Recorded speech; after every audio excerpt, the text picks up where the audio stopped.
Hello friends, எல்லோருக்கும் வணக்கம். Welcome to ignores channel. இன்னைக்கு மார்க்கெட்டை பார்த்துருப்பீங்க. மார்க்கெட் வந்து பாசிட்டிவ் போகுது, நெகட்டிவ் போகுது, பாசிட்டிவ் போகுது, நெகட்டிவ் போகுது, அப்படி தான் இருக்குது. பெரிய அளவில் மூவ்மெண்ட்ஸ் இல்லை. ஸோ இன்னைக்கு மார்க்கெட்டில் எஃப்ஐஎஸ் டிஎஸ் டேட்டா பார்த்தீங்கன்னா நேற்று வந்து 990 கோடி எஃப்ஐஎஸ் விற்றுருக்காங்க, டிஎஸ் 104 கோடிக்கு வாங்கியிருக்காங்க. ஸோ இன்னைக்கு மார்க்கெட்டில் நிறைய இன்ட்ரெஸ்டிங் நியூஸ் இருக்குது. குறிப்பாட்டு பார்த்தீங்கன்னா டாடா பவரில் அந்த ஃபர்ஸ்ட் அப்டேட் பார்த்தீங்கன்னா இன்னைக்கு ஷேர் ப்ரைஸ் மேலே போயிருந்து அவங்களுக்கு வந்து இந்த ஆன்டிக்கு வந்து டார்கெட் ப்ரைஸை ரைஸ் பண்ணியிருக்காங்க. அதாவது இதுக்கு முன்னாடி 422 ரூபா கொடுத்துருந்தாங்க டார்கெட் ப்ரைஸு, இப்போ 450 ரூபா போகும்னு சொல்லியிருக்காங்க. ஸோ டாடா பவர் நம்ம வாங்கின ப்ரைஸ் வந்து 200, நான் வாங்கும்போது 200 இருந்துச்சு, இப்போ அது கிட்டத்தட்ட எங்கேயோ போயிடுச்சு. ஸோ இப்போ இந்த ரேஞ்சிலலாம் வாங்க முடியுமான்னு தெரியல. பட் ஷார்ட் டேர்முக்கு இது பாசிட்டிவ் தான் போகும்னு உங்களுக்கு நம்பிக்கை இருந்ததுன்னா நீங்கள் இந்த ஷேரை வாங்கலாம். இவங்க டார்கெட் ப்ரைஸ் 450 ரூபா கொடுத்துருக்காங்க. 29% இப்போ கரண்ட் லெவல்லேருந்து அப்சைட் போகும் அப்படின்னு சொல்லியிருக்காங்க. இது டாடா பவரில் வந்து பாசிட்டிவ் அப்டேட்டு. நெக்ஸ்ட்டு டாடா ஸ்டார்பக்ஸில் வந்து அப்டேட்டு. டாடா ஸ்டார்பக்ஸ்னால் அவங்க எல்லாத்துக்குமே தெரியும். அதாவது யூஎஸ் பேஸ் காஃபி கம்பெனி தான் அந்த ஸ்டார்பக்ஸு. இவங்க வந்து டாடா குரூப்பு கூட ஒரு ஜாயின்ட் வெஞ்சர் வச்சிருக்காங்க, 50-50 ஜாயின்ட் வெஞ்சர் வச்சிருக்காங்க. அதுதான் டாடா ஸ்டார்பக்ஸ் லிமிடெட் அப்படின்னு சொல்கிறோம். ஸோ டாடா கன்சியூமர் ப்ராடக்ட்ஸோட ஹிஸ்ட்ரி வீடியோ நான் போட்டிருப்பேன், அது பார்த்தா அவங்களுக்கு புரியும். ஸோ இந்த பிஸ்னஸை ரன் பண்ணுறது டாடா கன்சியூமர் ப்ராடக்ட்ஸ் தான். ஸோ இவங்க வந்து ஜனவரி 2012 அந்த டைமில், அக்டோபர் நினைக்கிறேன், அந்த மந்தில் தான் இவங்க வந்து இந்த டாடா ஸ்டார்பக்ஸை வந்து இந்தியாவில் ஸ்டார்ட் பண்ணுறாங்க. ஃபர்ஸ்ட் ஷாப்பை ஓப்பன் பண்ணுறாங்க. ஸோ ஓப்பன் பண்ணதுலேருந்து இப்போ வரைக்கும் அந்த பிஸ்னஸ் வந்து நெகட்டிவ்ல தான் ரன் ஆகுது, அதாவது லாஸில் தான் ரன் ஆகுது அப்படின்னு சொல்லியிருக்காங்க. ஸோ கிட்டத்தட்ட ஓப்பன் பண்ணி 2023 நிதியாண்டு 23 பார்த்தீங்கன்னா அவங்க ஒரு 25 கோடி லாஸில் இருந்திருக்காங்க. டேன் ஓவர் பார்த்தீங்கன்னா 1087 கோடி பண்ணியிருக்காங்க. ஸோ அவங்க இந்த 1000 கோடி டேன் ஓவரை 1000 கோடிங்கிற ஒரு டேன் ஓவர் பண்ணுறதுக்கே 11 வருஷம் எடுத்திருக்காங்க. அதுக்கு முன்னாடிலாம் 1000 கோடிக்குள்ள தான் டேன் ஓவர் இருந்திருக்கு.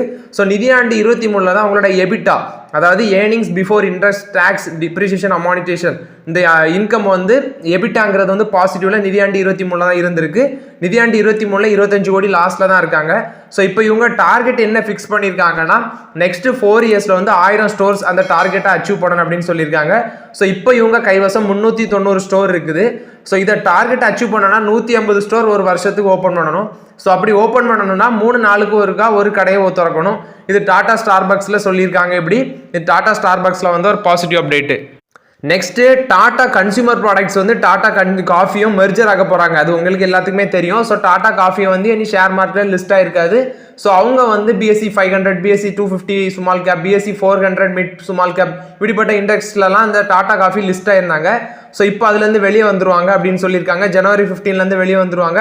அதுக்கு பதிலாக வேற ஒரு கம்பெனி ராமகிருஷ்ணா ஃபோர்ஜிங்ஸ் அவங்க வந்து இடம் பெறுவாங்க இந்த கம்பெனிக்கு பதிலாக அப்படின்னு சொல்லியிருக்காங்க. இது Tata consumer Tata coffee merger ஆகுறதுனால இப்போ அந்த பிளேஸில் இந்த 3 இண்டெக்ஸில் இவங்க பிளேஸ் ஆயிருந்தாங்க. அந்த பிளேஸில் வந்து இப்போ இது ராமகிருஷ்ணா ஃபோர்ஜிங்ஸ் வந்து இடம் பெறுவாங்க அப்படின்னு அப்டேட் கொடுத்துருக்காங்க.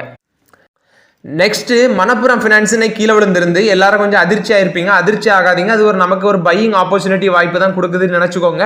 மணப்புரம் ஃபினான்ஸ் வந்து கீழே விழ ரீசன் என்னன்னா அவங்களோட சப்சிடரி ஆசீர்வாத் மைக்ரோ ஃபினான்ஸ் வந்து IPO வர போகிறாங்க அப்படின்னு சொல்லி அக்டோபர்லேயே வந்து இந்த டிராஃப்ட் ரெட் ஹியரிங் ப்ராஸ்பெக்ட்ஸ்லாம் சப்மிட் பண்ணியிருந்தாங்க.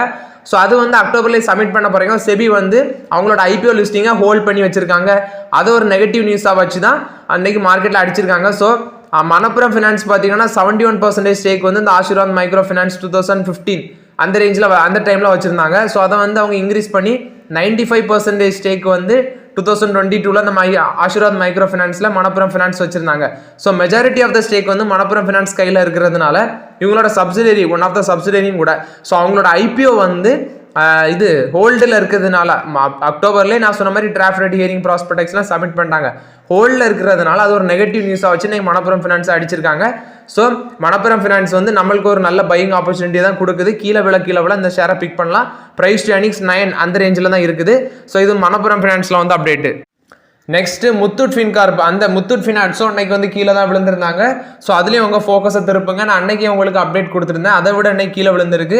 ஸோ இதுலேயும் ஒன்றா பிக் பண்ண ஸ்டார்ட் பண்ணுங்க. முத்தூட் ஃபினான்ஸும் நல்ல லாங் டேமுக்கு ஒரு நல்ல ஸ்டாக் தான்.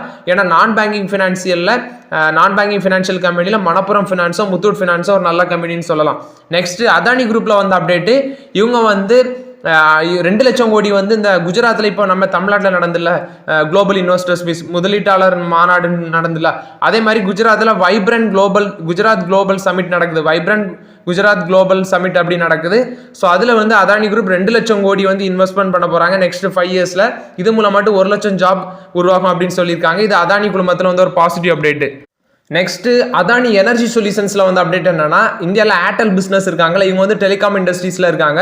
ஸோ இவங்க வந்து அதானி எனர்ஜி சொல்யூஷன்ஸ் கூட ஒரு கை கோர்க்குறாங்க. எதுக்குன்னு பார்த்தீங்கன்னா 20 million smart meter across India பொறுத்துறதுக்கு தான் இவங்க கூட கை கோர்த்துருக்காங்க. அதானி எனர்ஜி சொல்யூஷன்ஸும் ஏர்டெல் பிசினஸ், இந்தியாவோட ஏர்டெல் டெலிகாம் பிசினஸும் கை கோர்த்துருக்காங்க. ஸோ 20 மில்லியன் ஸ்மார்ட் மீட்டர் வந்து பொறுத்துறதுக்கு தான் இதை கை கோர்த்துருக்காங்க அப்படின்னு சொல்லியிருக்காங்க. இது ஏர்டெல்ல வந்து அப்டேட்டு. லூபின் ஷேரில் வந்து அப்டேட்டு. லூபின்ங்கிறது ஒரு ஃபார்மா கம்பெனி. இவங்கள்ட்ட வந்து ஒரு பாசிட்டிவ் அப்டேட் கொடுத்துருக்காங்க. இவங்க வந்து இன்னைக்கு ஒரு கேட்ராக்ட் சர்ஜரி பயன்படுத்தக்கூடிய ஒரு பெயின் ரிடக்ஷன் ட்ரக்கை வந்து லான்ச் பண்ணியிருக்காங்க. ஸோ அதை பாசிட்டிவ் நியூஸாக வச்சு இன்னைக்கு லூபின் வந்து ஒரு 52 வீக் ஹை டச் பண்ணியிருக்காங்க லூபின் ஷேரு. ஸோ இது லூபின்ல வந்து ஒரு பாசிட்டிவ் அப்டேட்டு. டாடா குழுமத்தில் வந்து அப்டேட் என்னன்னா, அதாவது நம்ம தமிழ்நாட்டில் குளோபல் இன்வெஸ்டர்ஸ் மீட் நடந்த மாதிரி குஜராத்தில் வந்து வைப்ரண்ட் குளோபல் குஜராத் மீட் அப்படின்னு நடக்குது. ஸோ அதில் சந்திரசேகரன் வந்து என்ன சொல்லியிருக்காருன்னா, அவங்க வந்து குஜராத்தில் ஒரு செமி கண்டக்டர் ஃபேப்ரிகேஷன் பிளான்ட் புதுசாட்டு அமைக்க போகிறாங்க குஜராத்தில் அப்படின்னு ஒன்று சொல்லியிருக்காரு. நெக்ஸ்ட் வந்து ஒரு 20 ஜிகாவாட் பேட்டரி ஸ்டோரேஜ் ஃபேக்டரி வந்து நெக்ஸ்ட் கப்பல் ஆஃப் மந்த்லையும் ஸ்டார்ட் பண்ணுவோம் அப்படின்னு சொல்லியிருக்காரு. இது டாடா குழுமத்தில் வந்து அப்டேட்டு. நெக்ஸ்ட் ஆரோபிண்டோ ஃபார்மால வந்து அப்டேட். இவங்க 4500 கோடி அவங்களோட subsidiary one of the company IPO வர போறாங்கன்னு சொல்லியிருக்காங்க. ஆமாங்க, ஆரோபிண்டோ ஃபார்மாவோட சப்சிடரி தான் யூஜியா ஃபார்மா ஸ்பெஷாலிட்டிஸ் லிமிடெட். இவங்க தான் 4500 கோடி ஃபண்ட் ரைஸ் பண்ண போறாங்க ஐபிஓ மூலமா அப்படின்னு சொல்லியிருக்காங்க. மே 2021 வந்து ஆரோபிண்டோ ஃபார்மா வந்து அவங்களோட இன்ஜெக்டபிள் அசட்ஸை அவங்களோட சப்சிடரி யூஜியா ஃபார்மா ஸ்பெஷாலிட்டிஸ் லிமிடெடுக்கு வந்து டிரான்ஸ்ஃபர் பண்ணாங்க. ஸோ இப்போ வந்து அவங்களோட ஃபோக்கஸ் அண்ட் அட்டென்ஷன் பார்த்தீங்கன்னா அந்த யூஜியா ஃபார்மா கம்பெனிஸையும் க்ரோ பண்ணணும் அப்படின்னு சொல்றாங்க. ஸோ 4500 கோடி ஐபிஓ வராங்க. இது ஒரு மெகா ஐபிஓ அப்படின்னு சொல்றாங்க யூஜியா ஃபார்மா ஸ்பெஷாலிட்டிஸ் லிமிடெட். ஸோ ஃபியூச்சர்ல இந்த கம்பெனியை வந்து ஜாயிண்ட் வெஞ்சர் மூலமாகவும் இப்படி ஃபண்ட் ரைஸ் பண்ணி க்ரோத் பாதையை கொண்டு போகணும் அப்படின்னு சொல்லியிருக்காங்க. இது ஆரோபிண்டோ ஃபார்மால வந்து அப்டேட்டு. அதாவது அவங்களோட wholly owned subsidiary Eugia pharma specialities limited வந்து 4500 கோடி ஐபிஓ வர போறாங்க. இது ஆரோபிண்டோ ஃபார்மால வந்து அப்டேட்டு.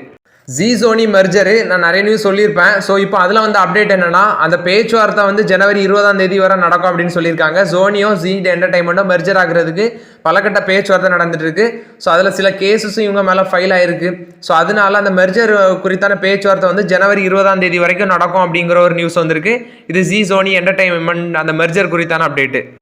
நெக்ஸ்ட் ஸ்பைஸ் ஜெட்ல வந்து அப்டேட். அவங்களோட ஆனுவல் ஜெனரல் மீட்டிங் வந்து இன்னைக்கு ஜனவரி 10 இன்னைக்கு 3:30 நடக்கும் அப்படின்னு சொல்லியிருக்காங்க. இதுல வந்து ஷேர் ஹோல்டர்ஸ்ட்டு அப்ரூவல் வாங்குவாங்க அப்படின்னு சொல்றாங்க. ஸோ அவங்க வந்து 2250 கோடி ஃபண்ட் ரைஸ் பண்ண போறாங்க அப்படின்னு நம்ம ஆல்ரெடி பார்த்துருந்தோம். ஸோ இப்போ அதுக்கு வந்து ஷேர் ஹோல்டர்ஸ் அப்ரூவல் வாங்கணும். அதனால இந்த annual general body meeting conduct பண்றாங்க. ஸோ இது எதுக்கு பயன்படுத்துவாங்கன்னா, அவங்களோட பிசினஸ் அடுத்த கட்டத்துக்கு கொண்டு போறதுக்கு பிளஸ் வந்து எக்ஸ்பான்ஷன் பண்றதுக்கு தான் இந்த நிதியை பயன்படுத்துவாங்க அப்படின்னு சொல்லியிருக்காங்க. இது ஸ்பைஸ் ஜெட்ல வந்து அப்டேட். மஹிந்திரால வந்து அப்டேட். இவங்க வந்து US base automobile technology company Mobileye அவங்களுக்கு கூட ஒரு கொலாபரேஷன்ல வராங்க. எதுக்குன்னு பார்த்தீங்கன்னா சாஃப்ட்வேர் சொல்யூஷன்ஸ் அந்த விஷயம் மட்டும் தான் இந்த கொலாபரேஷன்ல வராங்க. இது மஹிந்திரால வந்து அப்டேட். இவங்க வந்து ஃபுல்லி ஆட்டோனமஸ் டிரைவிங் சிஸ்டம் வந்து டெவலப் பண்ணுவாங்க அந்த கம்பெனி அப்படின்னு சொல்லியிருக்காங்க. இது மஹிந்திரால வந்து அப்டேட். நெக்ஸ்ட் அதானி குரூப்ல அதானி ஏர்போர்ட் பிசினஸ்ல வந்து அப்டேட். அவங்க வந்து ஃபியூச்சர்ல அவங்களோட கம்பெனி லிஸ்ட் பண்ண போறாங்க ஸ்டாக் மார்க்கெட்ல அப்படின்னு சொல்லியிருக்காங்க. ஜீட் அதானி அவர் தான் சொல்லியிருக்காரு. அவர் தான் அதானி குரூப்ல இந்த ஏர்போர்ட் பிசினஸ்லாம் ஹேண்டில் பண்றாங்க. ஸோ இந்தியாவோட க்ரோத்ல இது ஒரு மைல்கல்லா இருக்கும் அப்படின்னு சொல்றாங்க. ஸோ குறிப்பாட்டு இவங்க அந்த ஏர்போர்ட் பிசினஸ் லிஸ்ட் பண்றது மூலமாட்டி இவங்க எந்த ஏர்போர்ட்ஸ்லாம் குறிப்பாட்டு ஹேண்டில் பண்றாங்கன்னா, இப்போ மும்பை சத்ரபதி சிவாஜி மகாராஜா இன்டர்நேஷனல் ஏர்போர்ட், அடுத்தது நவி மும்பை இன்டர்நேஷனல் ஏர்போர்ட், அது மட்டும் இல்லாமல் அகமதாபாத், லக்னோ, மங்களூர், ஜெய்ப்பூர், கவுகாத்தி, திருவனந்தபுரம் இந்த எங்கே இருக்க ஏர்போர்ட்ல எல்லாமே இந்த அதானி குரூப்போட ஏர்போர்ட் பிஸ்னஸ் தான் ஹேண்டில் பண்ணிட்டு இருக்காங்க. ஸோ இது வந்து ஜீட் அதானி சொல்லியிருக்காரு. அதானி குரூப்போட ஏர்போர்ட் பிஸ்னஸ் வந்து சீக்கிரம் லிஸ்ட் பண்ணுவோம் ஃபியூச்சர்ல அப்படின்னு சொல்லியிருக்காங்க. இது ஒரு மைல் ஸ்டோனாக இருக்கும் அப்படின்னு சொல்றாங்க. ஸோ இப்போ அதானி ஏர்போர்ட் ஹோல்டிங்ஸ் வந்து அதானி என்டர்பிரைசஸ் கீழே ரன் ஆகிட்டு இருக்க கம்பெனி. ஸோ இது அதானி குரூப்ல வந்து அப்டேட். மாருதி சுசுகியில் வந்து அப்டேட்டு. குஜராத் குளோபல் மீட்டில் வந்து அவங்க வந்து சொல்லியிருக்காங்க 35,000 கோடி இன்வெஸ்ட்மெண்ட் பண்ண போகிறாங்கன்னு சொல்லியிருக்காங்க. அவங்களோட செகண்ட் மேனுஃபேக்சரிங் பிளான் அப்படின்னு சொல்லியிருக்காங்க மாருதி சுசுகி. ஸோ இது மூலமாட்டு 10 lakh units per annum provide பண்ணலாம் அப்படின்னு சொல்கிறாங்க. ஸோ அது மூலமாட்டு ஆனுவல் ப்ரொடக்ஷன் வந்து 40 லட்சம் யூனிட்ஸை டச் பண்ணோம் 2030-31 அந்த டைமில் 40 லட்சம் யூனிட்ஸை டச் பண்ணோம் ப்ரொடக்ஷன் அப்படின்னு சொல்கிறாங்க. இது மாருதி சுசுகியில் வந்து அப்டேட்டு. நெக்ஸ்ட் நான் ஆல்ரெடி சொல்லியிருந்தேன், நம்ம இந்தியன் கவர்மெண்ட் வந்து அவங்களோட யூனியன் பட்ஜெட்டை இன்ட்ரீம் யூனியன் பட்ஜெட்னு சொல்லுவாங்க, February 1 தாக்கல் பண்ணுறாங்க. ரீசன் என்னன்னா இனி எலெக்ஷன் வர போகிறதுனால ஒரு இன்ட்ரீம் பட்ஜெட், அதாவது இடைக்கால பட்ஜெட்னு சொல்லுவாங்க, 2024 அதை தாக்கல் பண்ணுவாங்க. அதில் வந்து பவர் செக்டார் கம்பெனிஸ்லாம் என்ன எதிர்பார்க்குறாங்கன்னா ஜிஎஸ்டி ரேட்டை கம்மி பண்ணணும். நெக்ஸ்ட் வந்து அவங்க இந்த மானியம் பெறாங்கல்ல அதுக்கான வழிமுறைகளை வந்து கம்மி பண்ணணும் கவர்மெண்ட் அப்படின்னு சொல்கிறாங்க. அடுத்தது வந்து இப்போ இருக்க பாலிசியே கன்சிஸ்டன்சியாக இருக்கணும் அப்படின்னு சொல்லியிருக்காங்க power sector.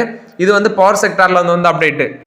Vedanta share price வந்து இன்னைக்கு 2% ஃபால் ஆயிருந்து. ரீசன் என்னன்னா மூடிஸ் இருக்காங்களா அவங்க வந்து அவங்களோட சீனியர் அன்செக்யூர்ட் பாண்ட்ஸோட ரேட்டிங்கை வந்து டவுன் கிரேட் பண்ணியிருந்தாங்க. ஸோ அதனால தான் இன்னைக்கு அது ஒரு நெகட்டிவ் நியூஸாக வச்சு தான் இன்னைக்கு வேதாந்தா ஷேர் பிரைஸ் எல்லாமே ஃபால் ஆயிருந்து. ஸோ இது வேதாந்தாவில் வந்து அப்டேட். மூடிஸ் வந்து அவங்களோட சீனியர் அன்செக்யூர்ட் பாண்ட்ஸோட ரேட்டிங்ஸை வந்து டவுன் கிரேட் பண்ணியிருந்தாங்க. இது வேதாந்தாவில் வந்து அப்டேட். ஓகே ஃப்ரெண்ட்ஸ், இந்த வீடியோ உங்களுக்கு பயனுள்ளதாக இருக்குன்னு நினைக்கிறேன். இந்த வீடியோ உங்களுக்கு பயனுள்ளதாக இருந்துச்சுன்னா இந்த வீடியோ லைக் பண்ணுங்கள், சப்ஸ்கிரைப் பண்ணுங்கள், கமெண்ட் பண்ணுங்கள். Okay friends, thank you.